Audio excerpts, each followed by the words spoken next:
कि आज अगर आप उप जिलाधिकारी हुए हैं तो किसी न किसी शिक्षक के द्वारा आपको पेन पकड़ करके जब लिखना पढ़ना सिखाया गया तब आज आप जिलाधिकारी हुए हैं।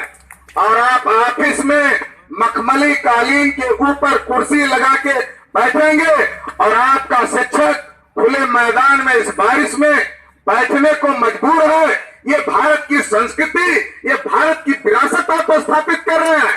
Piyush Pandey junior reporter. समाज के हर वर्ग की लड़ाई लड़ने वाले समाज सेवी चंद्र पांडे, जो कि पूर्व में कर्मचारियों के पेंशन हेतु लड़ी गई लड़ाइयों में सहभाग कर चुके हैं। उन्होंने वर्ष 2004 से आज तक उन्होंने संघर्षों के उपरांत आज तक पेंशन बहाल न होने पर चिंता व्यक्त किया। देखे पूर्व में उनके द्वारा कर्मचारियों से लड़ी गई लड़ाई।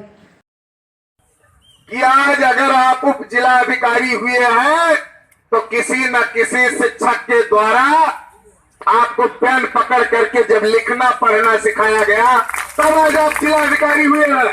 और आप ऑफिस में मखमली कालीन के ऊपर कुर्सी लगा के बैठेंगे और आपका शिक्षक खुले मैदान में इस बारिश में बैठने को मजबूर है।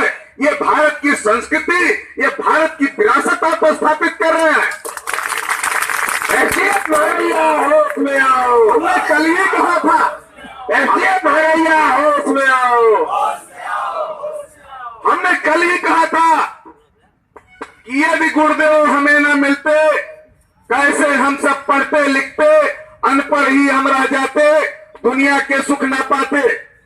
और कहीं न कहीं ये शिक्षक हमको संस्कार सिखाते हैं, इसलिए संस्कार के दायरे में लड़ाई लड़ रहे हैं एसडीएम साहब। बाकी आपको पता है कि अभी पैरा मेडिकल छात्रों को लेकर के जब जिलाधिकारी कार्यालय पर 150 बच्चों के साथ बैठने का काम मैंने किया था तो आपके एडीएम महोदय यहाँ पर धरना नहीं होगा, यहाँ पर धरना नहीं होगा, यहाँ पर धरना नहीं होगा। और मैंने वह वीडियो वायरल किया था। मैंने कहा था कि धरना यही होगा, यही होगा, यही होगा। और आप उस धरने को एडीएम साहब वहां से हटा नहीं पाए थे। ये संस्कार का दायरा है। दूसरा उदाहरण दूंगा, इसी तहसील प्रांगण में उप जिलाधिकारी थे श्री दिनेश कुमार जी, और आपके तहसील प्रांगण में नहीं, आपके एसडीएम गेट पर मैंने बाढ़ प्रभावित क्षेत्रों के लिए 5 दिन भूख हड़ताल किया था और उन्होंने कहा कि यहां से धरना हटा लीजिए। हमने कहा तहसील में एक स्थान चिन्हित कर दीजिए कि धरना कहां दिया जा सकता है, अन्यथा आप हमें हटा दीजिए, यहां से हम हटने वाले नहीं। अगर आप अंतर्मन से मानते हो कि इस लड़ाई का प्रतिफल आपको भी मिलना है तो आजादी के उन सूरवीरों से सीखो। एसडीएम साहब वो भी किसी सरकार के कर्मचारी थे, लेकिन उन्होंने कह दिया था कि मैं भारतीयों के ऊपर गोली नहीं चलाऊंगा। और अपने शिक्षक साथियों से कहना चाहूंगा, ये राजनीति का बहुत बड़ा कुचक्र है।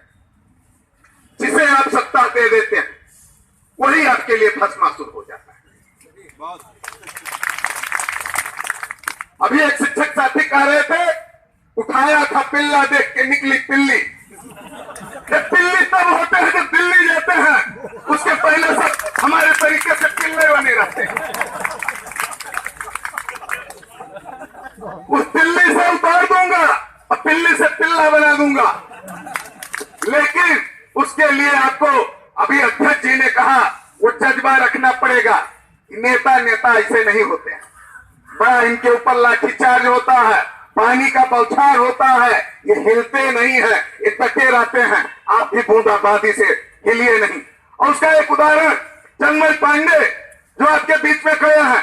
कल भी मैंने कहा था कि अगर चंद्रमय पांडे अभी 1 अगस्त से स्टाम्प ड्यूटी 550% बढ़ाई जा रही थी, जमीन की लिखाई 5 गुना बढ़ती, रजिस्ट्री के किसी दस्तावेज लेखक से पूछ सकते हैं।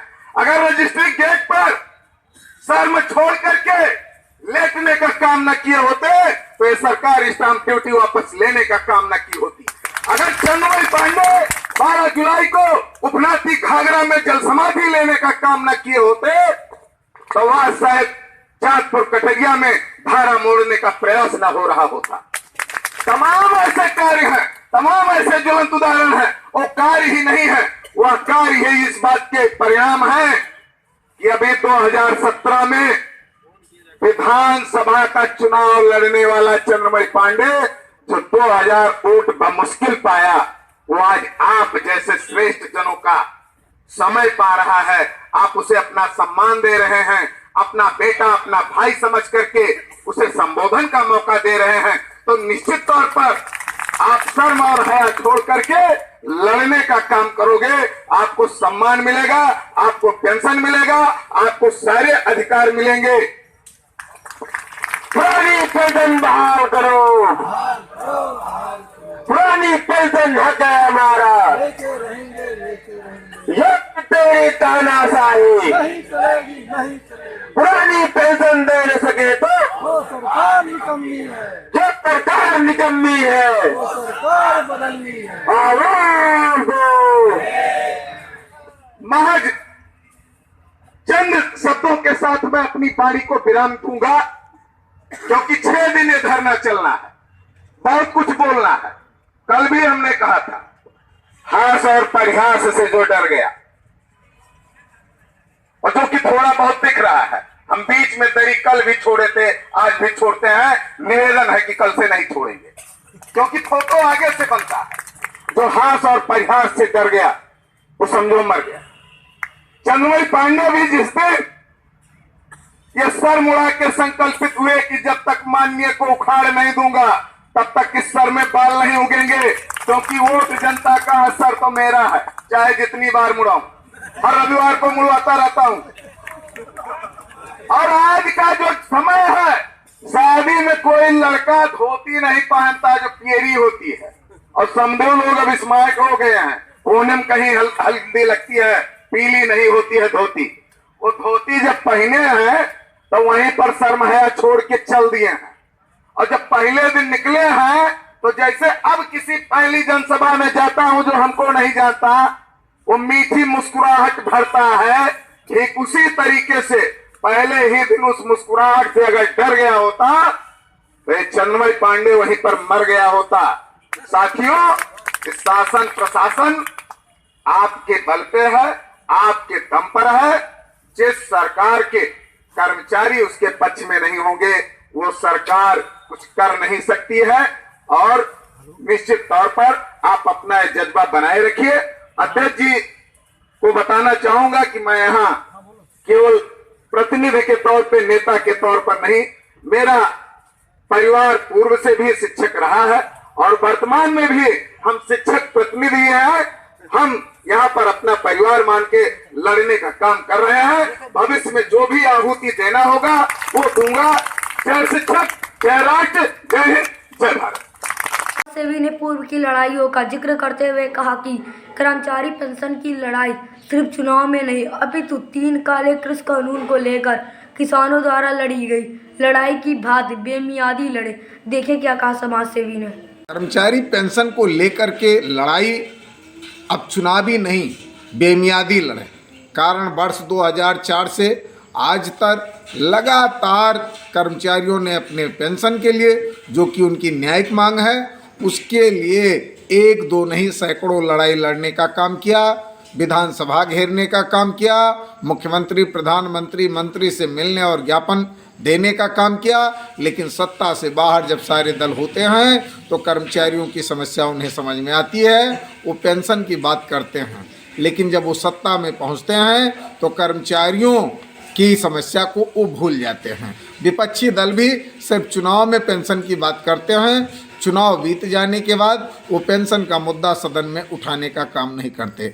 ऐसे में किसी दल, किसी व्यक्ति के दम पर हमें अपनी लड़ाई नहीं लड़नी होगी। 3 काले कृषि कानूनों को लेकर जिस तरीके से किसानों ने आर पार की लड़ाई लड़ करके 1 साल में सरकार को बैकफुट पर लाने का काम किया, जिस दिन कर्मचारी बेमियादी संघर्ष के लिए उतर जाएगा उसे किसी की बैसाखी की ज़रूरत नहीं पड़ेगी, किसी के सहयोग की ज़रूरत नहीं पड़ेगी, किसी के सामने गिड़गिड़ाने की ज़रूरत नहीं पड़ेगी। सरकार खुद घुटने टेकने को विवश होगी। कारण कर्मचारियों की मांग जायज़ है। या तो लगातार 2 से 4 दशक तक सरकारी सेवा देने वाले कर्मचारियों को भी पेंशन दिया जाए। अन्यथा प्रत्येक वर्ग का, विशेष तौर पर राजनीतिक क्षेत्र में बैठे लोगों का, वो सांसद हों, विधायक हों, जो कि चंद दिनों के लिए सांसद विधायक बन जाते हैं, उनको पेंशन मिलता है, उनका भी पेंशन बंद हो। कर्मचारियों का तो रिटायरमेंट होता है, नेताओं का कोई रिटायरमेंट नहीं होता। जब तक उनको जनता का आशीर्वाद मिलता है तब तक वो माननीय बनते रहते हैं। ऐसी स्थिति में जिस व्यक्ति का रिटायरमेंट नहीं, उसे पेंशन, और जिसके रिटायरमेंट की समय अवधि तय है उसे पेंशन नहीं, ये गलत है। कर्मचारियों को इसके लिए एक बार पुनः वो भी आर पार की रणनीति बनाते हुए हुंकार भरना होगा।